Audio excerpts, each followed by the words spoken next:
नमस्कार दोस्तों, सुखायु आयुर्वेद की तरफ से मैं वैद्य प्रदीप शर्मा आज एक नया विषय लेकर आपके समक्ष उपस्थित हूँ। आज का विषय हम लोगों ने चूज़ किया एलर्जी को। बेसिकली एक एलर्जी एक ऐसी चीज़ हो गई है जिसके लिए आज एक साधारण परिवार में एक या दो सदस्य तो कोई ना कोई दवाई ले रहे हैं, चाहे वो स्किन एलर्जी हो, चाहे श्वास की एलर्जी हो, या फिर गेहूँ की एलर्जी, या कुछ इस तरह की अलग अलग तरह की एलर्जीज आज हमारे सामने उपस्थित हैं। ये एलर्जी है क्या आखिर? हम लोग ये चीज़ नहीं समझ पा रहे हैं कि एलर्जी हो क्यों रही है और एलर्जी के होने का एक पर्टिकुलर रीज़न क्या है। हमें लगता है कि सामने वाली चीज़, चाहे वो साबुन हो, चाहे पानी हो, ठंडा मौसम हो, पोलन ग्रेन्स हो, गेहूं हो, बहुत ज़्यादा नाम हैं जिसमें जैसे कई प्लांट्स की स्टडी भी है। एलर्जी का टेस्ट कराते हैं तो स्टडी में लिखा आता है कि आपको फला फला प्लांट से या बिल्ली के फर से या किसी पर्टिकुलर चीज़ से एलर्जी है। लेकिन ये एलर्जी हमें है या उन चीज़ों को है? ऑब्वियसली हमें है। हम लोग ये चीज़ भूल रहे हैं एक रूटीन कंसेप्ट की तरह कि एलर्जी सामने वाली चीज़ का प्रॉब्लम नहीं है, ये हमारे अपने शरीर का और अपने सिस्टम का एक प्रॉब्लम है। अगर एलर्जी को हम थोड़ा वैज्ञानिक तौर पे समझना चाहें तो जैसे आयुर्वेद में एक बल का कंसेप्ट है। बल को सीधे सीधे इम्यून सिस्टम से कोरिलेट किया जाता है। इम्यून सिस्टम एक ऐसा इंटेलिजेंस सिस्टम है जहाँ पर आपको क्या हो रहा है, क्यों हो रहा है, उस चीज़ का एक रूपरेखा लिखी जाती है। वो रूपरेखा कैसे और इंटेलिजेंस सिस्टम कैसे है? बेसिकली मान लीजिए आप एक्स चीज़ से एक बार मिले और उस एक्स चीज़ ने आप पे दुष्प्रभाव डाला तो आपकी बॉडी एंटीबॉडीज़ बनाना शुरू कर देती है, जो एक बहुत कॉमन सा नेम है एलर्जी के फील्ड में। वो एंटीबॉडीज़ जब वो चीज़ दोबारा आती है तो उसी स्मृति के आधार पर, उसी मेमोरी के बेस पर दोबारा रिएक्ट करती है।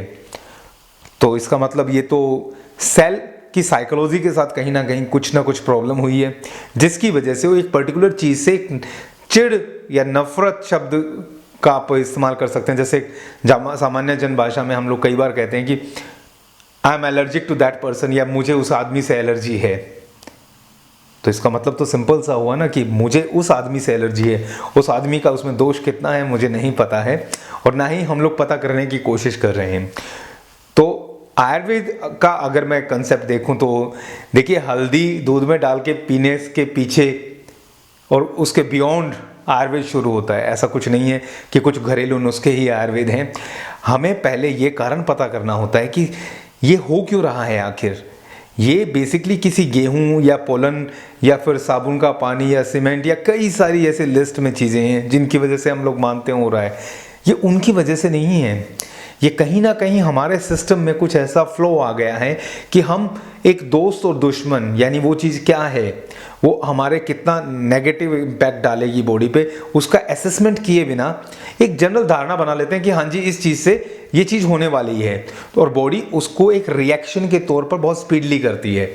तो एलर्जी के विषय में आयुर्वेद का मत सिर्फ इतना सा है कि अगर आप किसी चीज़ को सिस्टम में लेके आना चाहते हैं तो ज़रूरी नहीं है उससे दूरी बनाए रखें या उसे दूर भागें, क्योंकि आज हाउस डस्ट या फिर कुछ ऐसे पोलन ग्रेन्स कुछ शहरों में, जैसे अगर मैं जयपुर की बात करूं तो एल्स्टोनिया बहुत कॉमनली पाया जाता है जयपुर में, जो एक एलर्जी का बड़ा कारण माना जाता है। लेकिन एल्स्टोनिया कारण है, I agree on that point, लेकिन हमारा शरीर भी बहुत हद तक उसका एक जिम्मेवार है उस एक्टिविटी, उस रिएक्शन के लिए, क्योंकि शरीर उस चीज़ को रिएक्ट कर रहा है अननेसेसरी तौर पर और बहुत बड़े तौर पर। इसमें पंचकर्म की जो शोधन क्रियाएं हैं, वमन विरेचन, उनका बहुतायत लाभ मिलता है सभी पेशेंट्स में, और बहुत से ऐसे पेशेंट हैं जिनको वो एलर्जी बाद में धीरे धीरे डिमिनिश होना शुरू हो जाती है और ख़त्म हो जाती है।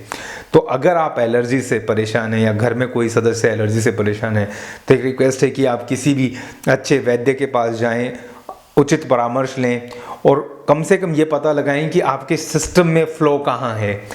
केवल हल्दी मिलाकर दूध पीने से एलर्जी का कोई हल नहीं होने वाला है, तो कृपया करके उस चीज़ से बचने का प्रयास कीजिए।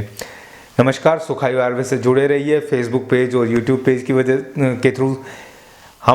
अगर आप कोई चीज़ ऐसी जानना चाहते हैं तो हम तत्पर रहेंगे कि आपको उस चीज़ का सॉल्यूशन बताएं, और नीचे दिए नंबरों पर आप हमसे संपर्क कर सकते हैं। नमस्कार दोस्तों।